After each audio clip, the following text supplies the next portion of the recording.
شكل حجم هذا الكون معضلة كبيرة للعلماء، وبقت التساؤلات محل جدل واختلاف بين عالم وآخر.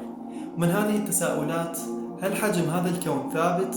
هل هو أزلي الوجود أي ليس له بداية؟ وأسئلة كثيرة كانت منتشرة سابقا.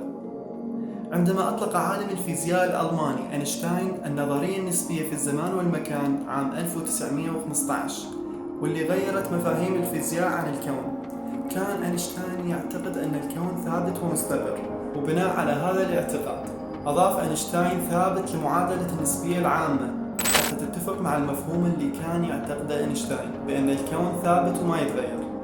لكن بعد فترة أظهرت التجارب الرياضية لمعادلات أينشتاين في الفضاء أخطاء فادحة ما أدى لاستحالة فكرة الكون الأزلي الثابت، وبدت حلقة نزاعات طويلة عريضة بين أينشتاين والعلماء.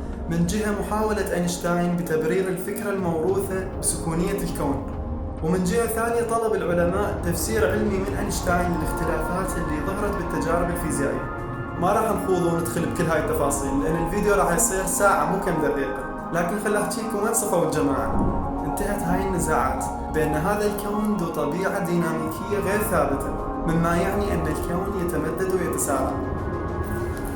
وقام بتأكيد هاي الفكرة ألكسندر فريدمان، ثم أكدها لوميتر، إلى أن تم تثبيت هاي الحقيقة في عام 1929 بعد اكتشاف إدوين هابل بأن الكون يتوسع من خلال مشاهدة الإزاحات الحمراء للأجرام البعيدة إلى آخر الأحداث.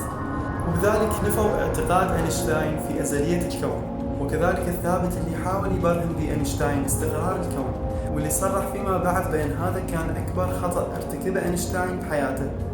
الغريب بالأمر أن هاي الحقيقة العلمية اللي تم التوصل إلها في توسع الكون انذكرت بالقرآن في سورة الذاريات: بسم الله الرحمن الرحيم، والسماء بنيناها بأيد وإنا لموسعون.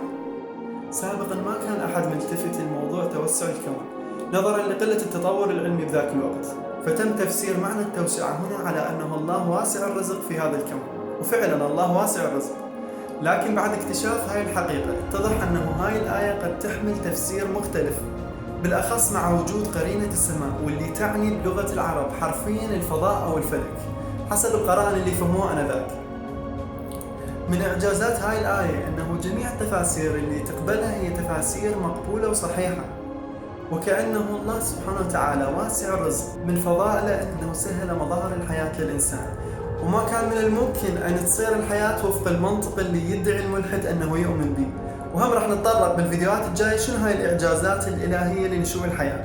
فكأنه الله سبحانه وتعالى يريد يقول للجاحد: إذا كانت كل هاي اللطائف والفضائل اللي أنعمتكم بها والرزق اللي أوسعتكم به غير كافي لإيمانك، فهذا العلم اللي أنت تدعي إيمانك به جاي يأكد هاي الحقيقة العلمية اللي أشرنا لها بالقرآن الكريم بعبارة صريحة وواضحة، وهي توسع هذا الكون بعد أن كان لا شيء فأوجده الله من العدم.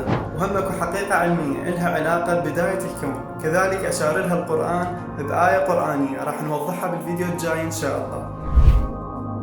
سنريهم آياتنا في الآفاق وفي أنفسهم حتى يتبين لهم أنه الحق.